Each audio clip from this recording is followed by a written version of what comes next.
Let me welcome the rest of my guests to the stage now. If you'd all like to make your way up to the stage, guys. We're going to widen out the discussion, continuing looking at the low-cost theme, many aspects of the low-cost airline business model, some new faces, some familiar faces to the panel. First of all, joining us on the stage, we have Carolina Martinoli. Carolina, welcome. Carolina, hi. Carolina is not, by any means, new to the airline business, but she's relatively new as CEO of Vueling. Carolina, take a seat. Warm round of applause for Carolina, please. Stephen Greenway, back to the stage. Marcel de Nooijer, CEO of Transavia, a local man.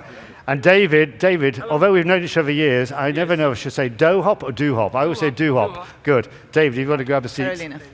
How you doing? Thank you. So we've just... Want to get there, David? Very well. Okay. So listen, Carolina, you're the new one on the block completely, I think, after Bjorn, and haven't had to share the spotlight yet. So let's just introduce you, a little bit about your background. I don't know if that's a good thing, but yeah. Well, we'll find out. Carolina, give us a bit about your airline background, because although new to the role in Vueling, you've got a significant airline career behind you. Sorry? You've got a significant airline career behind you. Yeah, so I joined the group in 2011, the IAG group. So that was 2 months after the merger between Iberia and British Airways. I've been in Iberia during the transformation. So at that time, Iberia was losing 1 million euros a day. So that was your only certainty, that you helped to lose that money every day. So it completely transformed, now into one of the most profitable carriers in Europe. Then I went to British Airways in 2017, then in the IAG group for 3 years in the parent company, and now 6 months in Vueling. So yeah. How are you finding it now, getting your feet under the table at Vueling, 6 months on?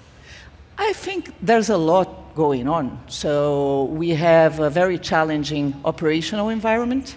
So it's everything, ATC, understaffing, constrained airports, supply chain. So we have to navigate a very complex operational environment, but we have good things happening. So demand is strong, is resilient. People want to travel. People want to trade off having experience or buying things. So we are seeing that. I think customers are changing behaviors, so the limits between traveling for business and traveling for leisure are not that clear anymore. I think after the remote working, you see people behaving differently, mixing motives for trips, staying longer, so I think there's a lot going on, and all in all, I'm very positive because demand is strong, and that's the main thing. Well, the Spanish market in particular has been incredibly strong, hasn't it? Even during the pandemic, when flying got going, yep. Spanish carriers, including both Vueling and Iberia, did well because of the domestic market. I think it's, if not the biggest, certainly one of the biggest in Europe. And demand to and from Spain has always been strong, particularly to beach sunspots. It's strong, it's keeping there. Vueling, we have an unbundled proposition. So what we see is people who wouldn't be flying in the past have access now, and people want to fly, and you can stimulate demand. What you see is people respond well. So it was strong during the pandemic. It's even stronger now, and there are changes in behavior that I assess as positive. So yeah, all in all, I think it's a good picture, but we do have challenges, of course. Yeah, we're going to touch on a number of those challenges as we go along. I want to ask you just briefly, and specifically, you mentioned aircraft problems. You've got a very large fleet, 120 or so A320s? We have 124 aircraft, yes. And about 20 are powered by this Pratt & Whitney GTF 29. Engine. And they're all grounded currently, or most of them? Well, not all grounded. Yeah. So we have a percentage of those. So of course, This is about planning. So we could keep our capacity, and that's a mix of bringing other aircraft and planning maintenance in a way that we try to minimize the impact on peak. And that certainly makes planning timetables more difficult, doesn't it? I mean, combined with late deliveries, an airline wants to know a plane is going to be delivered when it's supposed to be and it's available for service when you expect to be able to use it. Planning is hard. We have to be very flexible because the conditions change. But also, we have new tools to do that. So I think planning has improved a lot. We have new tools to plan, to change, to be flexible. But yeah, I cannot, it is a tough environment to operate in. Mm-hmm. And air traffic control, again, as you mentioned, I mean, probably Spain is one of the areas most hit, not least because of overflights to and from Spain. Yes, I think ATC has been challenging for all. So in 2023, for example, we saw a very dramatic ATC environment. This year we had a few issues as well. Sometimes you have understaff, you have equipment failure, and this can be very tough on us in peak season. So welcome back to being a CEO. How does it feel being on the other side? Because I mean, you were in Iberia, but I don't know, was Luis your boss at that point, Luis Gallego, when he headed up Iberia? You know, IAG is this very successful holding group, first of all headed by Willie Walsh, and now by Luis. How does it feel now being sent out into the field to run your airline? Is Luis ringing you every day and asking? No, so most of my career career was in the line, except for the last 3 years in IAG. And I've learned a lot. I think it was very interesting to operate on the other side. But I'm very happy to be back in the line. And you can hold your own when those tough calls come from IAG for you to be accountable on your margins and results. You're comfortable with that? Yeah, but that's the fun of it, right? And indeed, I know Vueling's been producing pretty strong results within IAG anyway. Indeed. Carolina, we'll come back to you in a moment. Marcel, I'm going to come to you now. As I said, you're not a new face to this show, but every year is different. It helps that it's in Amsterdam. It makes it a little easier, otherwise there might be some crisis. You couldn't be, at least you can get back to the office in a matter of minutes. Minutes from here. Literally minutes. How are things going for you this year? It differs, well, some overlapping challenges, as Carolina said, and some different and specific to here. I recognize a lot on the explanation given before. I think if I look at Transavia, we also experienced quite some operational hurdles throughout the, for us, very important summer season. Much had to deal with the extension of overall processes, taking unfortunately much longer due to supply chain matters than anticipated, and that created continuous intervention. And that's of course what you don't want to have or to see for your customers. If they make a booking, you want to ensure that without any headache they are able to travel, and we did have our challenges there. On the other hand, we're still in a bit of a high, positively, because we took on board our first Airbus in January. It started operating. Yeah. We currently operate now with 6, and within the coming years we're going to a full transition from Boeing into Airbus. And I must say, the first months, looking at the performance of the aircraft, we're really very excited that we made that choice. So and is that performance both in terms of fuel performance and in terms of operational reliability? It ticks all of the above. So in that sense, we're extremely pleased. And the only concern is, of course, the planning of the deliverance. I was going to say, are you getting as many of these planes so when you want them, and when we you have 6, we get 8 by the end of the year, and then of course, we're in constant keeping the finger on the pulse on the next couple of deliveries, because in the whole supply chain, that of course sometimes becomes a question mark. And what you don't want in case of Transavia, our operating model is, let's say, a typical low cost. We have some business, but predominantly leisure, holiday related travelers.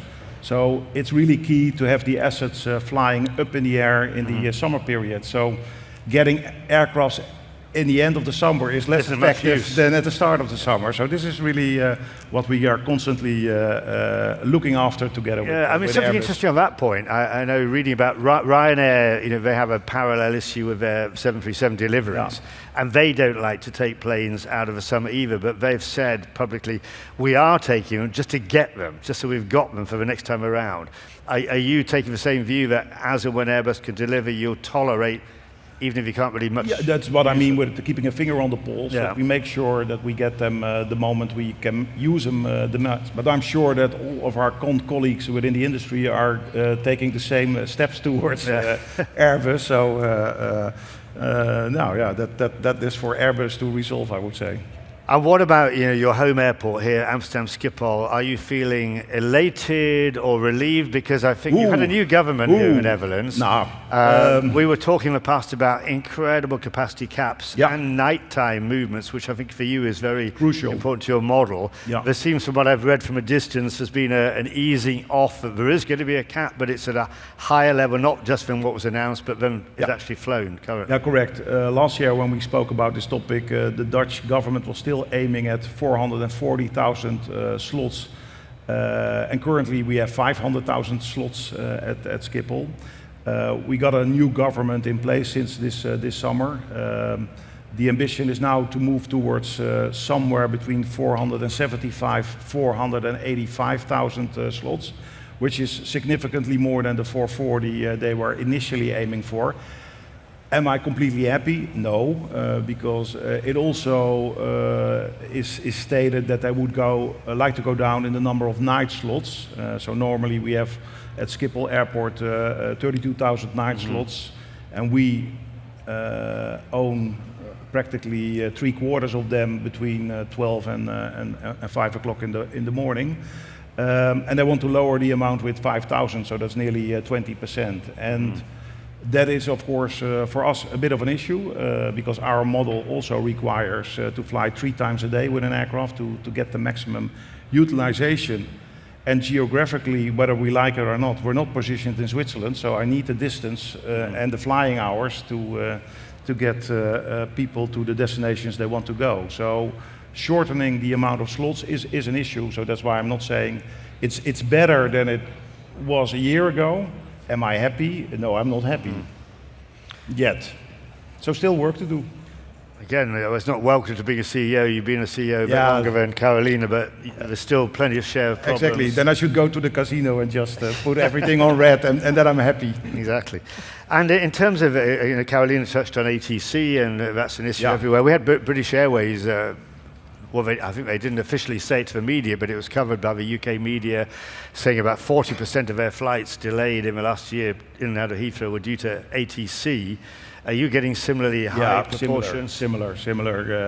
So we have the same experience also over this last summer season, that it's getting more and more a hiccup, and it immediately impacts your operational performance towards your customers, and keeping your network in the proper way afloat. And time and again, it keeps on mind-boggling that we speak a lot about more simplification, more automation on that field, and things move so slowly in that area.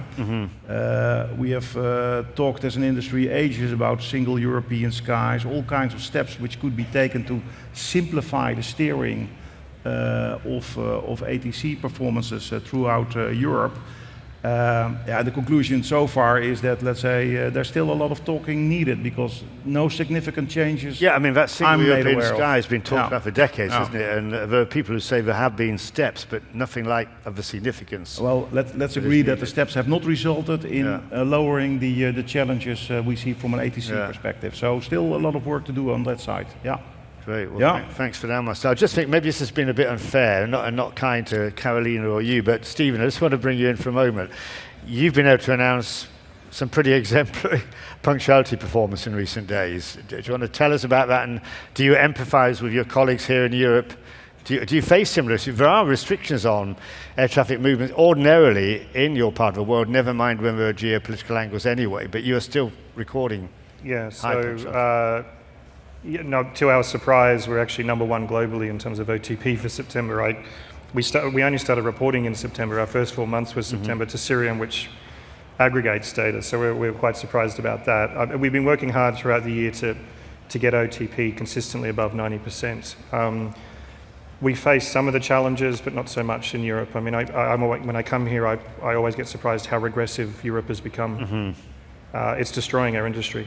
I think it's the suicidal nature of Schiphol. I don't understand. You come from a place like the Middle East, where they get it, that aviation infrastructure is so important to the region, connecting the region to the rest of the world, and they're putting everything they can behind it. and building that ecosystem and bringing the ecosystem together so you can actually talk about how we can fix things together in a proactive way, and that things do get fixed. I mean, the issues we face are probably very similar to Europe in some ways. I mean, the air traffic control is a bit archaic at the moment. It's not full, it's just archaic, and that needs to be invested. They're doing that. You have particular capacity constraints in Riyadh, because Riyadh is absolutely booming. But they're fixing that. We'll have 6 runways in the next couple of years and another couple of terminals as well. But you know, it's always enlightening. You sort of go there, and we have very different problems, which is how fast can we grow, as opposed to how fast can we shut the industry down, it seems, up here. Or at least go backwards, or at least constrain, or what have you, which is sad. It's really sad. So yes, we have problems, but nothing like up here, to be honest. And we're going to come back at fundamental of this European approach to aviation in a minute. I mean, Bjorn, just to let you have a word, because I know you publish monthly performance stats, different model, because you're long haul, so you're in and out of Europe once a day, typically. But you've managed to do pretty high punctuality in recent times, despite these ATC problems. Yeah, I think we're pretty happy. We're a good team, and we're also 100% completion rate, which is another one. That's increasingly rare today. Some major network carriers, 2 or 3% cancellation rates on some major European airlines. But what I think, if I could have the word for 1 second, I think where you are today, Stephen, is where they understand business, and Europe is kind of making, as you say, not only that we're restricting air traffic, but we make it hard for our own airlines to compete. Transatlantic is great, but the biggest future market lies towards Asia. That's where the big number of people are.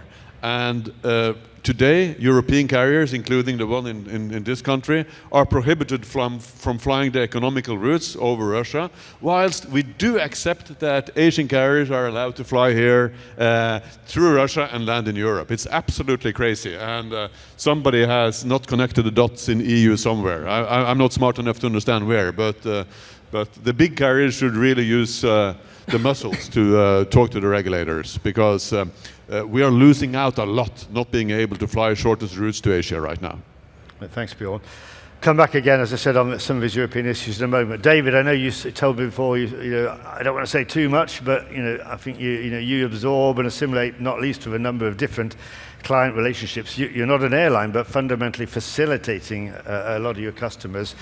And a lot of your work is about connecting, but when we've got all these screw-ups operationally, whatever model, whatever sophisticated technology becomes more difficult.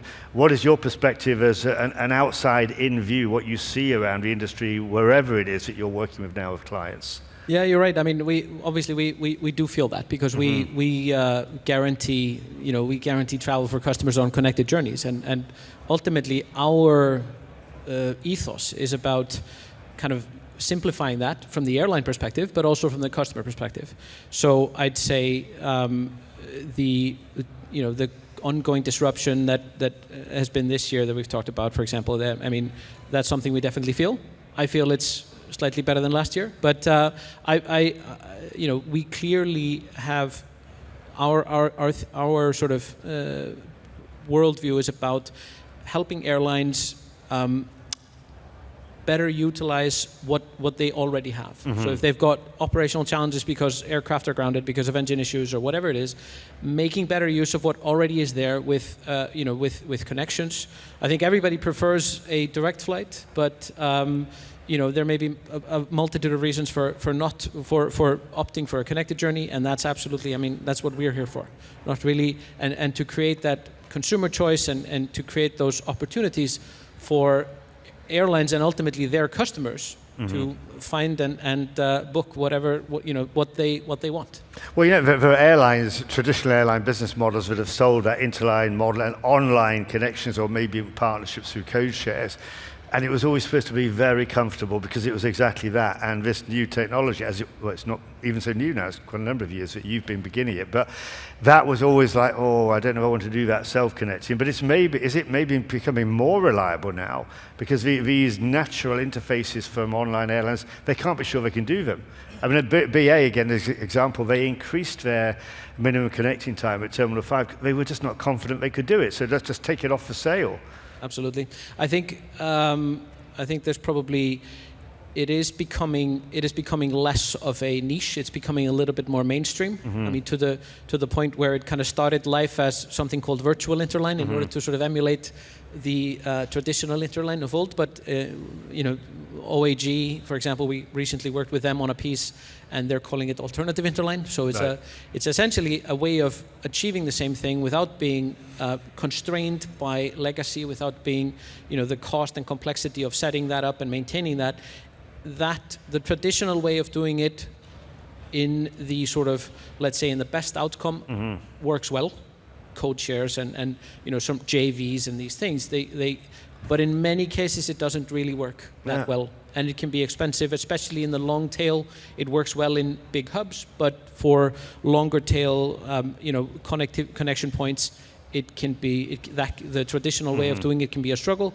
And then this is a different opportunity for an airline to provide the same level of service to their customers. I mean, it seems to me, and from personal experience, some of the more traditional network airlines, they're now putting everything down to the app to self-service to customers in disruption situations, which is great if it works. Absolutely. So there's supposedly no more of these long queues at the airport to go and get rebooked, but you're floundering around trying to get on the app for the app to work, or it's telling you we're busy at the moment, and you're stressing and sweating.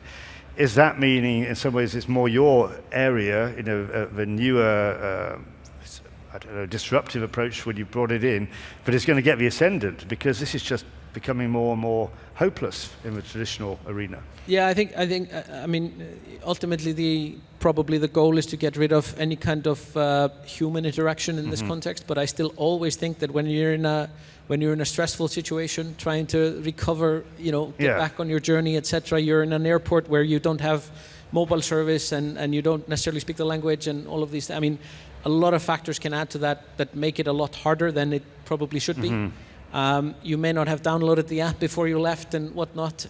So we feel a lot of the airlines that we work with, and some of them are obviously here on stage, we feel there's probably an opening into how can we not only support disrupted passengers in a connected journey, but also in general, in order to make life easier.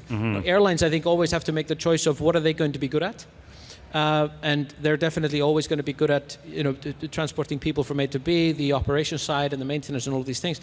But then they also have to choose what do they seek sort of outside help with and support from third-party providers. I think we can see that here today. I mean, there's 1,000 different tech providers, which is possibly a problem. That's maybe a little bit too fragmented. But I think that's always what airlines, they have to figure out where they play and where they invite others to work with them.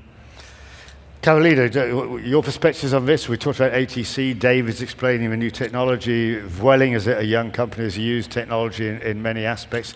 Are we getting it right, or we still got a long way to go in terms of the customer? Of course, we still have a long way to go. Disruption is part of our lives, and in this challenging operational environment, more than it should, possibly. And we have a huge focus in making this the best we can. So it starts with trying to predict disruption. So I think this is important when you know something will go wrong and you can act early on this. And then having self-service and people to support when necessary. But customers like to self-serve and find alternatives. But it's challenging, and I think we have a long way. What we are seeing is it will be possible to take pressure from contact centers because bots are working better and better. They understand better with artificial intelligence what customers mean, what is the problem to solve, and they can respond in natural language. So I think we are going to see a very speedy improvement in what we are doing. But to your question, I think we have a long way, but also a long way of possibilities. It's very exciting to see what we will be able to do. Well, AI, digital, they are the buzzwords today, both not only in the customer interface, but running the business. I mean, are we getting carried away a bit much about the terminology and less about the practicality? I'm not sure if carried away. I think we are all excited with the possibilities because we are scratching the surface. What I think is sometimes we talk about it as an end, when it's a mean.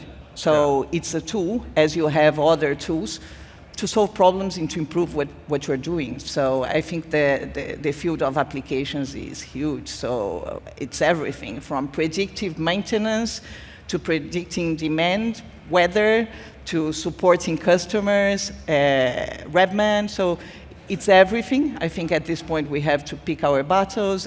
I think we have different things going on at different stages. So I don't think we are carried away, because I do believe it can be an absolute game changer. I just think what we are trying to do with new tools is to be more efficient and deliver better service. So as simple as that. Mm-hmm. A bit Bjorn, a young airline, but how do you see these systems that are developing today? It's okay. First of all, it takes a lot of time to change all systems, and once you have done it, it's a new system that very quickly becomes old. So you have to make it lean and easy to change. But I think artificial intelligence is fine. But medium people like me won't get much use of it. You really need smart human intelligence to be the best users of artificial intelligence. Combine those two, and you have a good recipe. And I think we have some of the really good minds in the business who know how to use new technology way better than I possibly could have predicted. But once everyone have it, it's not that much of a competitive advantage anymore. It's like 5 years ago, everybody talked about blockchain. Now, I think people don't even know what it is. Artificial intelligence is definitely a game changer, but it's like Excel spreadsheets. It doesn't change your business compared to my business. It changes everybody's business. Stephen, we touched earlier, I used that term digital native, which, as you said, is what Riyadh Air is talking about, amazing things coming in, but questions about how they'll actually interface with all the other old systems, or indeed with different profile of passengers. You're a young airline who uses some of this. I think you personally have done it in many arenas. How do you see it? Because I think that point about the human involvement, as David said, I know in a stressful situation at an airport, I'd much rather speak to a person who calms me down than be faffing around on my phone trying to make it actually work and get a new flight. Yeah, I agree with BT for a lot of it, for what a lot of you said in terms of, I think it's a bit overblown in some ways. I mean, blockchain was meant to save the world 5 years ago. Look how that turned out. AI, I think, to Christina's point, we're still trying to work out how to apply it effectively. And to me, at the moment, we're using it as decision support, like in AOCC and so forth, and playing out scenarios and what have you, and that seems to be working, seems to be working reasonably well. But I think we just have to be pragmatic as well. At the end of the day, you walk into an airport environment that's legacy from 40 years ago, what are you going to do? You have to plug into it. You've got no choice. And so it's who's got the best middleware, who's as flexible as possible. But the reality is you can talk all the good talk you want, but we're surrounded by an ecosystem that plugs into stuff that is ancient. And so that's the reality. We carry pilgrims down from Iraq. I get a piece of paper faxed to us the night before of the passenger names. What am I supposed to do? So from that perspective, I think we sort of lose the pragmatism we're always talking about here, but the reality is you're having to adapt to what the market does and what the market requires. Particularly in our instance, we have such a diverse range of individuals that we carry. We're carrying in Hajj people who on average, I think we had one flight, the average age of the passenger was something like 85. Given the app, and best of luck to you, it just doesn't work. Yeah, and multiple right? languages, and cultures. And in the case of a Hajj, people may never have flown at all. So, and WhatsApp me if something goes wrong. It doesn't work. So the reality is, I think, you have to have a pragmatic approach. We like to talk about the big ticket items, and that's what everyone gets excited about. But the reality is we're having to plug and play into stuff that is ancient. I can't change the airport environment for a lot of airports, so you just have to be nimble to be able to adapt, that's all. I mean, it is what it is. Ladies and gentlemen, if anybody would like to ask a question, we've got all these wonderful people here. Feel free to stick your hand up. We've got a couple of mics at the back, and we can get you to put a question to any or all of the members of the panel. So don't be afraid to do that in the time we've got left. Anybody got a question right now? Not yet, but do put your hand. So if anybody else on the panel sees a hand up that I missed, tell me. We've got somebody who's waiting for a question. David, what do you think about that pragmatic approach? And I think the point that Stephen made about different ages and cultures. I mean, we tend to think about, everybody could use this digital technology, but the reality is not the case. Absolutely. I mean, and that is the reality, is that you have to, especially maybe more in some markets than others, maybe more for some airlines than others, but you have to be able to cater to absolutely everyone. I mean, it is about that opportunity and choice, right? So how do you, and then you, maybe sometimes you tend to gravitate towards the lowest common denominator type of service, right? So the minimum level of service that you need to be able to cater to everyone. I think you'd be hard pressed to start an airline that's app only and things like that. You'd probably have to cater for offline markets, and you have to, and age and different things. I mean, I do think the realities also of the industry of like Stephen said, on age-old systems and processes that are really difficult to change, which I think, and you have to take the approach and that's certainly the approach that we take, is that we see it as our sort of mission. Partly it is to try to change the world, but while you're changing it, you really have to make sure that you include all of the, world and the airlines and the systems in that sort of process, right? I find it, really, inspiring, encouraging. I've always seen you as a tech leader. You still are a tech leader, David. But you're saying this with pragmatism and realism about people, and maybe many of the people who would aspire to be customers of different digital functions are jumping on the bandwagon without thinking about these practicalities. I saw a young woman just today on LinkedIn, and she said that her life had been as to do with the travel industry, and she said, I've dealt with PNRs, your passenger name record, all my career over the last 10 years, and now airlines are talking about this NDC, new distribution capability. It doesn't make sense. And what are we going to do with this system? What are we going to do with that system? And she was a relative beginner in the industry, questioning this and taking a bit more care. Marcel, do you want to come in on this? Because you've got, again, years experience in a network airline like KLM and running an airline that is the leading edge of the Air France-KLM group. Yeah, but that's why I actually rather positive about these solutions which come into place. And I fully agree with what's being said about pragmatism. I think it's all about focus, that you can't change every instance right away. So you really have to select. I hear a lot of talking about deep dives into operational efficiency or into revenue generating forecasting models. The thing is, you also need the right resources and people for it. I think one of my bigger challenges is really attracting the right talent out of the market, helping me to get through this new stage of using new technical possibilities in the right manner. And you could do that internally or with external partners. But I think that is a real challenge also in the whole public debate about working in the airline industry, which is still something we should be strongly proud about, and also strongly vocal about on what we bring to the world in order to have those resources. And with these resources being set, then make the right selections. And at the end of the day, I think the most excitement we all get is making changes which benefit the passengers. Because at the end of the day, we're a service-related industry, and that's what drives us. That's more than just doing every technical innovation in each and every instance of a process, I would say. Because, I mean, all of you airline leaders, I mean, that's a mantra, isn't it? Talking about improving things for the passenger. Carolina, you talk about the customer being at the center.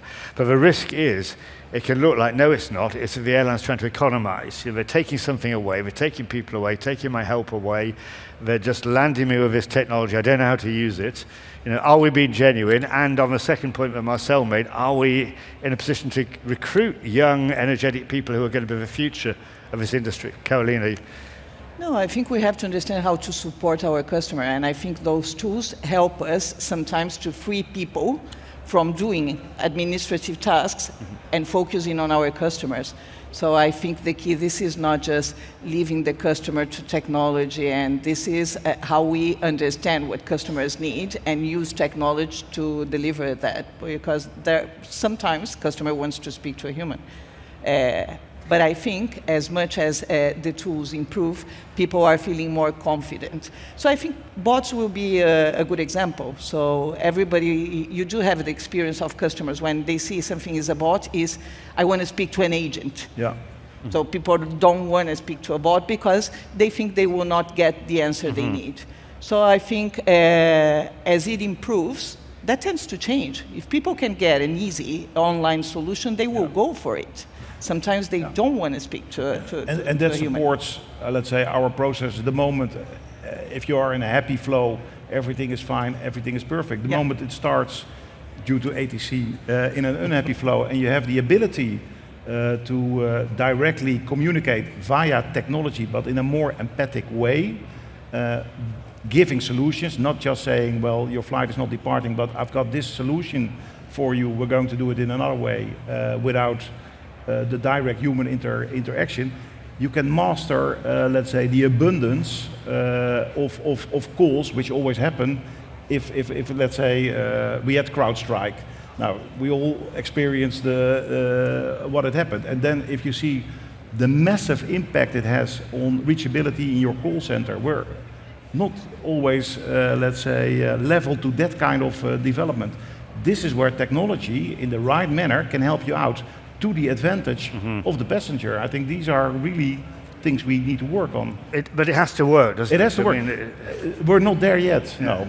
But I get excited about the possibility to work on these elements. You know, there's nothing that annoys me more, because I am that vintage. I like to speak to somebody in any customer service situation, and I hate it. You call up, whatever, it's a gas provider or, I don't know, the bank, and they say, we're experiencing an unusually high volume of calls. We're serving our customers, and you're not serving this customer. I've been waiting 5 minutes already. And you just get into a rage. So you want a solution. Yeah, so you've got to find the best of both. Needs to bring a solution. David, you were smiling a lot at that, but I mean, Yeah, I think it's. I mean, it's to the earlier point, right? You need. Some people want to call, some people want to text, some people want to chat with bots, and some people don't. It's all of that. But I think there is room for this in the disruption scenario. You know, when you have to pick up service that has dropped somehow. I also think I was on a flight yesterday with SAS, and I boarded in Oslo, and I had the app and I was logged in. And the app was telling me live how much of the boarding had been completed. all right. So there's also room for a lot of tech in sort of happy path situations. It's quite reassuring. At least you feel you know what's going on. Yeah, you sit down. I've sat down on JetBlue and I get an email saying your bag has been loaded. Yeah. That's beautiful. Yes.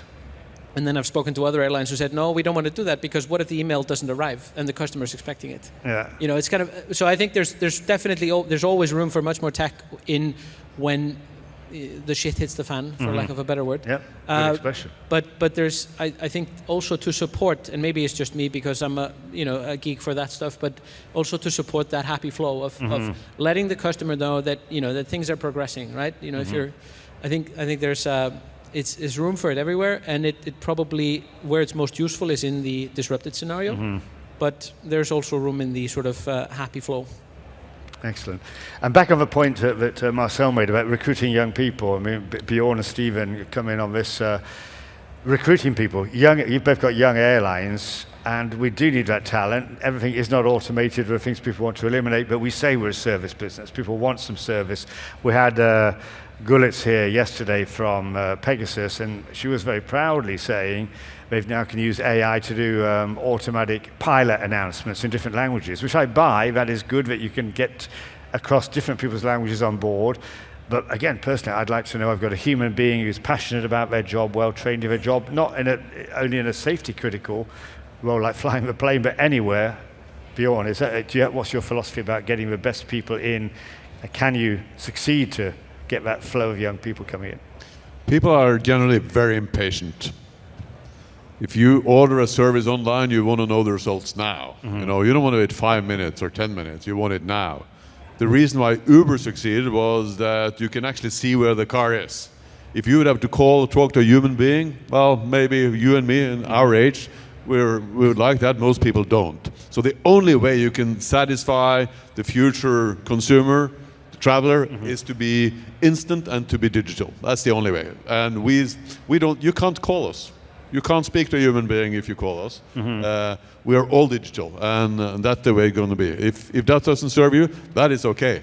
But then there are other and better equipped airlines who can take care of that portion of the customers. But most customers, they want to be digital and they want instant answers.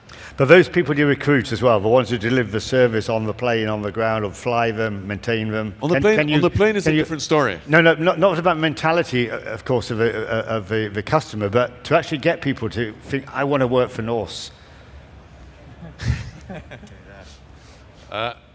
Great people attract great people. So you have to get it right when you recruit people. And typically, if you are an A player, you also only want to work with A players. So if you are attracting a few very passionate, intelligent, motivated people that put mission in front of individuals, or myself if you want, but really want to be part of something that's going to build something great with another group, and then we're going to celebrate later on, then you're going to recruit more people. But if you start on the wrong foot, it's going to be very hard. Stephen? We're a sort of planet and moon type of differentiation. We've got a very, very young population, a very fast-growing population. And also, we welcome foreigners to come and augment roles that we can't fill ourselves as well. So, but the other thing also, again, as part of the Vision 2030 is participation in the workforce, et cetera, et cetera, et cetera. There's a lot of training and a lot of investment in the local population. So we're very lucky. I mean, we have the pick of the best, I suppose, because aviation is very attractive, the industry is attractive, and the government has swung behind it to make sure that it's attractive as well. As an example, we just reached 100% Saudis for our first officers. Our first cadetship program, which will be done in Spain, sponsored by the government, launches in January next year. All of these things that I would find hard to do as an airline by ourselves has been helped, and that's the long-term vision, and I think that will really drive the industry. So we don't sort of really have any problems with resources or getting people on board or talent. The right talent's obviously critical, but you've got to have a decent process to be able to elect that. And I agree with BT, you've got to have good people that will attract good people, and have a vision that you can share with people and go, I want to be part of that. I want to be part of something that triples in size in 4 years. I want to be part of that growth story. That's the exciting part. Yeah, because we said, you've got the young Saudi population and they are hungry to travel, so I guess there is that same enthusiasm to actually work in the industry. Yeah, they don't want to travel on me though when I travel first class. That's the problem. I've got to fix that. So yeah, but they do want to travel. I jest. They want to travel. They want to travel more frequently. All the behaviours that we saw here when you had a single common market in the EU and people punting around Europe that they could never dream of before is exactly what's happening now. We are officially out of time, and I've got Henry waiting to join the stage of his panel in a moment. Just like to thank all of you today for being here. Stephen Greenway, Carolina Martinoli, Bjorn Larsen, David from Dohop, David Gunnarsson, and Bjorn, not Bjorn, I said that to you before, Marcel, you're from the local guy from Transavia. Thank you very much, and thanks to all of you for listening.